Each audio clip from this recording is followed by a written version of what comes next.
లంచం తీసుకుంటూ అవినీతి నిరోధక శాఖ అధికారులకు పట్టుపడ్డారు పోలీసులు. భూతగాథలో నమోదైన కేసును మూసివేయడానికి ఎస్ఐ 30,000 లంచం అడిగారు. అది కాస్త ఏసీబీ అధికారులకు తెలియడంతో ఆట కట్టించారు. హైదరాబాద్ బండ్లగూడ ఖాల్సా గ్రామం లేక్ వ్యూ హిల్స్ లోని సర్వే నెంబర్ 103/12లో ఉన్న ఫ్లాట్ నెంబర్ 83లోని 150 గజాల స్థలం విషయంలో వివాదం మొదలైంది. పాత బస్తీ జహాన్మాకి చెందిన అబ్దుల్ మునీర్ ఈ ఏడాది మార్చి 31న తన ఫ్లాట్ను చూడ్డానికి వెళ్ళాడు.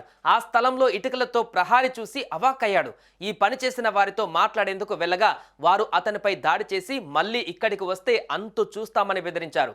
దీంతో 2024 ఏప్రిల్ 20న మునీర్ బండ్లగూడ పోలీసులకు ఫిర్యాదు చేయగా అప్పుడు డ్యూటీలో ఉన్న ఎస్ఐ కేసు నమోదు చేశారు.